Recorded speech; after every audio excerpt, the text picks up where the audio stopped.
जरा सोचिए, आप सड़क पर ई रिक्शा में बैठे हो या चला रहे हो, अगल बगल से गाड़ियां तेज रफ्तार में आ जा रही हों और अचानक बिना किसी खराबी के आपका ई रिक्शा बीच रास्ते में रुक जाए।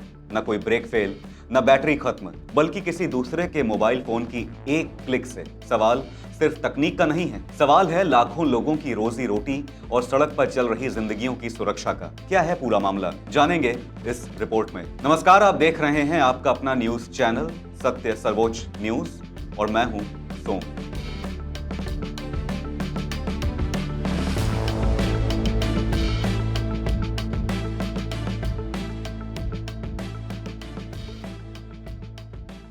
सोशल मीडिया प्लेटफॉर्म एक्स और इंस्टाग्राम पर पिछले कुछ दिनों से कई वीडियो तेजी से वायरल हो रहे हैं। इन वीडियो में दावा किया जा रहा है कि मोबाइल ऐप के जरिए चलते हुए ई रिक्शा को कुछ ही सेकंड में बंद किया जा सकता है। वीडियो सामने आने के बाद से देश भर में चिंता बढ़ गई है और अब केंद्र सरकार ने इस मामले में बड़ा कदम उठाया है। सरकार ने बैट BMS, लॉसिकी और एपोचिलियन जैसे मोबाइल ऐप्स को तुरंत गूगल प्ले स्टोर से हटाने का आदेश दिया है। साथ ही यह भी साफ किया है कि यदि किसी अन्य ऐप का भी इसी तरह गलत इस्तेमाल होता मिला तो उसके खिलाफ भी कार्रवाई की जाएगी। हालांकि आदेश जारी होने के बाद प्ले स्टोर से ऐप पूरी तरह हटने में कुछ समय लग सकता है। दरअसल बैट BMS और इसी तरह के ऐप मूल रूप से लिथियम आयन बैटरियों के बैटरी मैनेजमेंट सिस्टम यानी BMS की निगरानी के लिए बनाए गए थे। इनके जरिए बैटरी का चार्ज, वोल्टेज, तापमान और अन्य तकनीकी जानकारी देखी जाती है। इनका उद्देश्य सर्विसिंग और बैटरी की हेल्थ मॉनिटरिंग था, लेकिन कुछ लोगों ने इन्हीं ऐप्स का गलत इस्तेमाल शुरू कर दिया।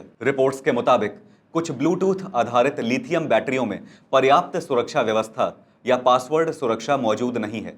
ऐसे में कोई भी व्यक्ति ब्लूटूथ रेंज के भीतर आकर बैटरी से कनेक्ट हो सकता है। इसके बाद ऐप में मौजूद डिस्चार्ज या ऑन ऑफ कमांड का इस्तेमाल कर बैटरी की पावर सप्लाई बंद की जा सकती है। नतीजा, चलते चलते ई रिक्शा अचानक रुक सकता है, जिससे सड़क दुर्घटना का खतरा बढ़ जाता है। सरकार का कहना है कि ये ऐप किसी वाहन को हैक करने के लिए नहीं बनाए गए थे, बल्कि बैटरी की जांच और सर्विसिंग के लिए विकसित किए गए थे। लेकिन जब इनके दुरुपयोग की शिकायतें सामने आईं और सोशल मीडिया पर ऐसे वीडियो वायरल हुए, तब सुरक्षा को देखते हुए तत्काल कार्रवाई का फैसला लिया गया। इसी बीच कई राज्यों के परिवहन विभागों तक भी शिकायतें पहुंची कि कुछ ई रिक्शा बिना किसी तकनीकी खराबी के अचानक बंद हो रहे हैं। शुरुआती जांच में सामने आया कि मामला खास तरह की ब्लूटूथ आधारित लिथियम बैटरियों से जुड़ा हो सकता है। इसके बाद पूरे घटनाक्रम को गंभीरता से लिया गया। हालांकि विशेषज्ञों ने यह भी स्पष्ट किया है कि हर ई रिक्शा इस खतरे की जद में नहीं है।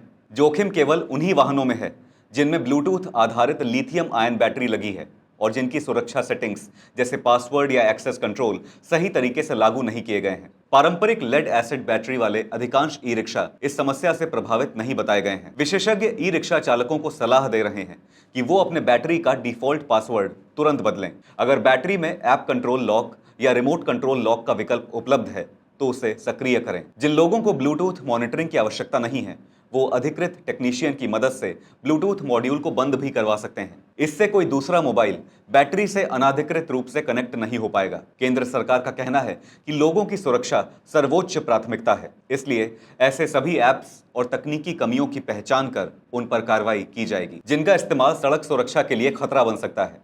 सरकार का मानना है कि ऐप्स पर रोक और बेहतर सुरक्षा उपायों के बाद इस तरह की घटनाओं पर काफी हद तक नियंत्रण पाया जा सकेगा। तकनीक जीवन को आसान बनाने के लिए होती है, लेकिन जब वही तकनीक सुरक्षा के लिए खतरा बनने लगे, तब समय रहते कार्रवाई करना सबसे बड़ी जिम्मेदारी बन जाती है। आपकी इस मामले पर क्या राय है, हमें जरूर बताइएगा। फिलहाल इस खबर पर इतना ही। देश और दुनिया की बड़ी और अहम खबरों के लिए बने रहिए सत्य सर्वोच्च के साथ। लाइक, कमेंट और शेयर करना ना भूलें। अपना और अपनों का ध्यान रखें। धन्यवाद। जय हिंद।